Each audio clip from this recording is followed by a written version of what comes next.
In 1960, Lee Iacocca had been with the Ford Motor Company for 13-14 years, and he came up with an idea for a smallish, cheap sports car that would be available to the masses. He got with a design and development crew, and in 18 months they knocked out a concept called the Mustang 1. The name turned out to be one of the most synonymous in the history of automobiles with everybody around the world, even in countries where it wasn't sold.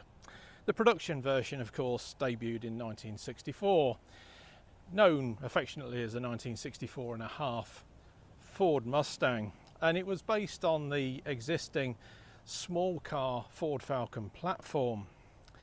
Ford sold over 1 million of them in the first 2 years, and it launched an entire new genre of automobile which everybody else copied, and quickly developed into a new segment altogether once they started adding big powerful engines to it, called the muscle car.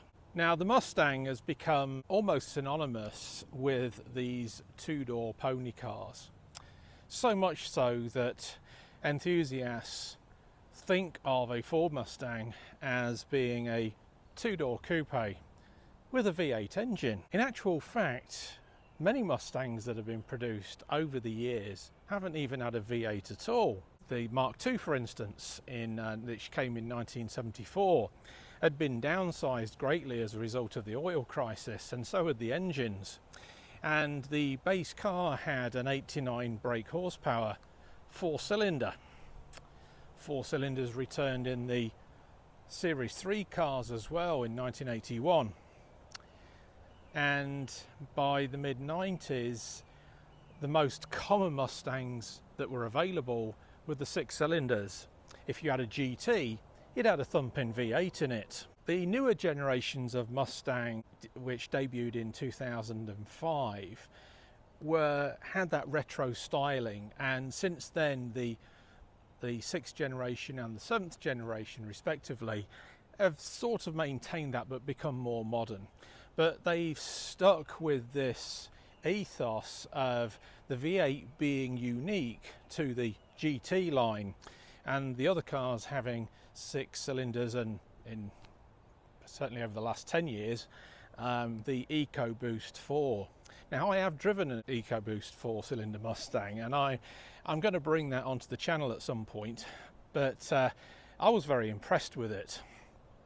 The problem is it just doesn't sound like a V8, and therein sort of buys into the stereotype nature of a car that's famous as the Ford Mustang, because people tend to think that a Mustang, same as a Camaro, can't be anything else than a two-door coupe with a V8.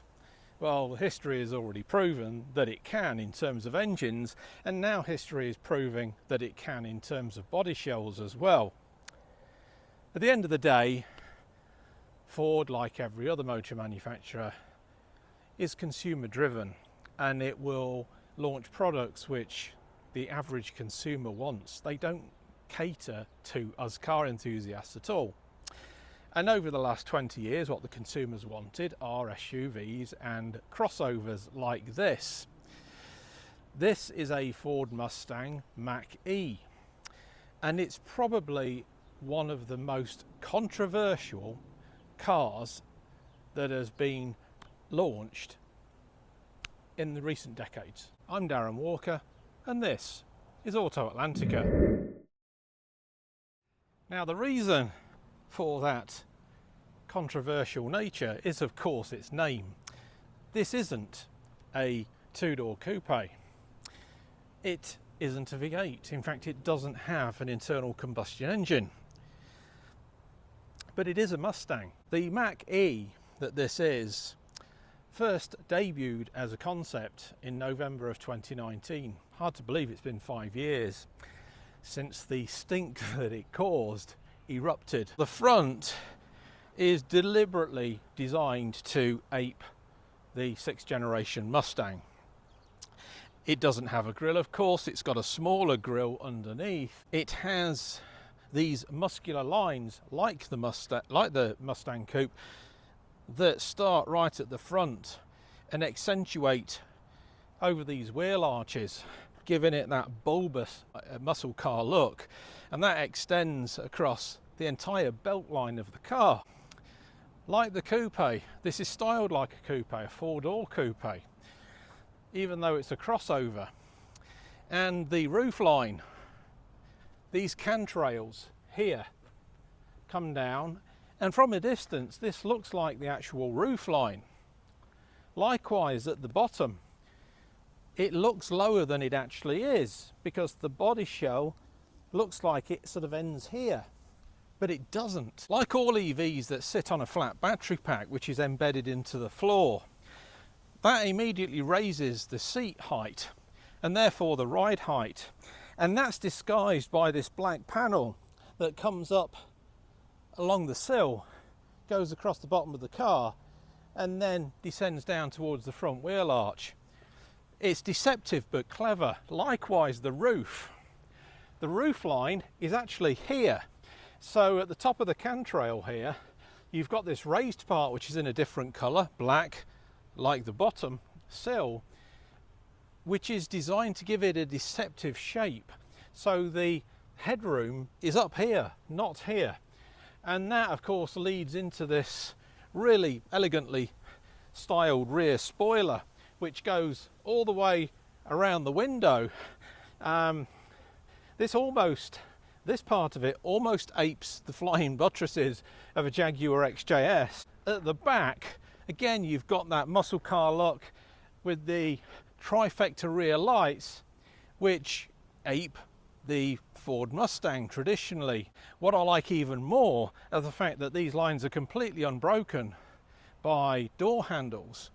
The door handles are set up into the pillars, and on the front you've got a button here and you open with this sort of small handle that juts out from the bottom of the pillar.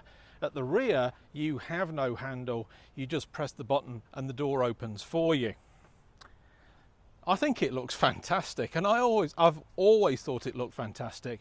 I can't tell you how I've been itching to get a hold of one. Now, if someone calls me an EV fanboy for that, that's entirely up to them.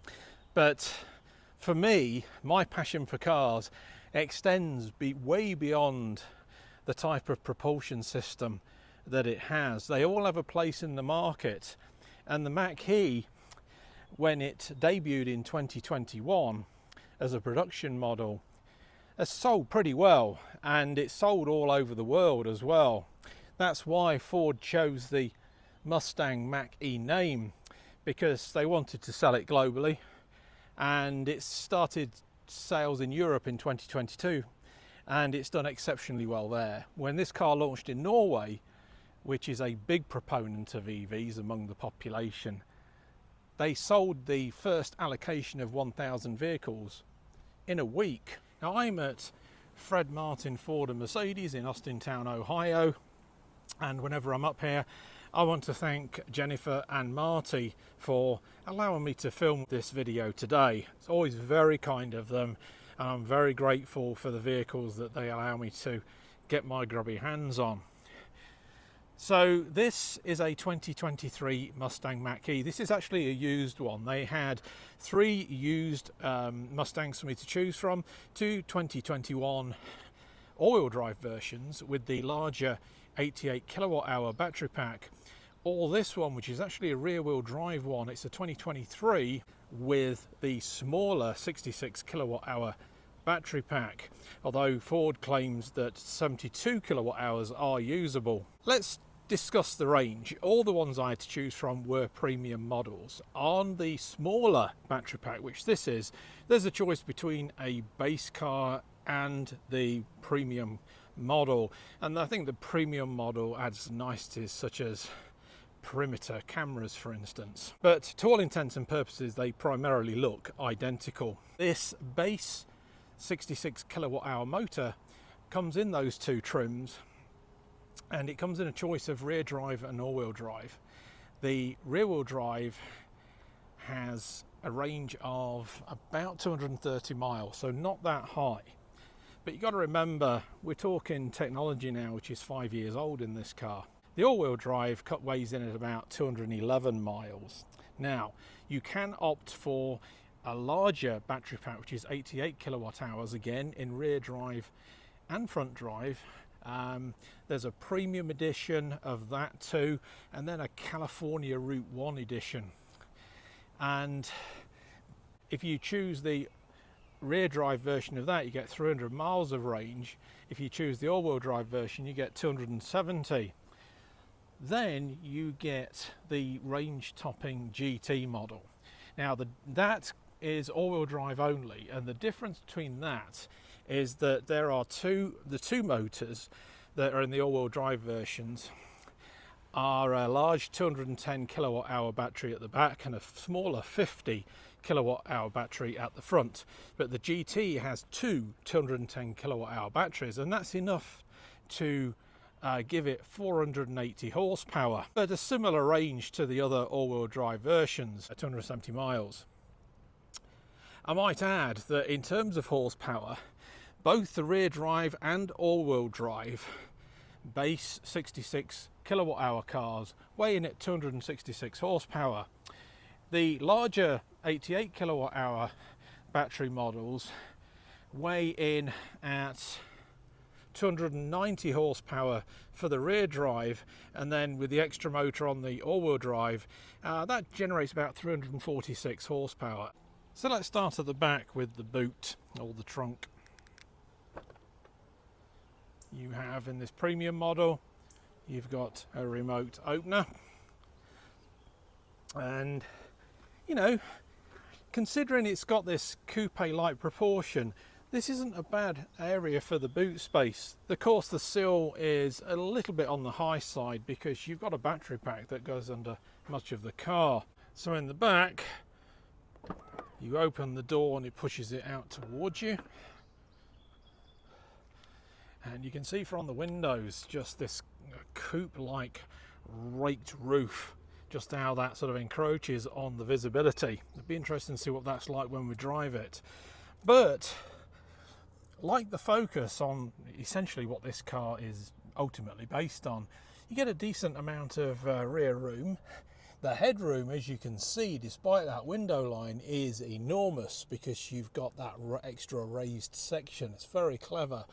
Now this has a fixed window, so I'd imagine that in the summer that's going to make life quite difficult unless you've got the AC on. Up front, you've got a nice frunk. That's not something that all EVs have. You'll find in many, particularly those from GM, that you open the bonnet and you've got a massive acoustic cover, and underneath that is a gargantuan electric motor. This one, being rear-wheel drive, of course, doesn't have a front motor, so you get this rather nice frunk. So from the moment that you get in this thing, the first thing that strikes you is just how uncluttered and clean the interior design is. You do have buttons for the electronic parking brake. You've also got a parking sensor button and a button for the hazard warning lights. Now the hazard warning lights, that has to have a physical button which is federally mandated. So this center button does act as the heater blower and the fan blower as well. You just have to press a button for it. That kind of thing I don't really like. It's a dual functionality and it looks clean, but it takes a while to get used to, especially when you're a bit of a Luddite like me, so forgive me. The display that you've got right in front of you, which fits just inside this steering wheel, is really nice. It just tells you the basics and everything that you really need to know.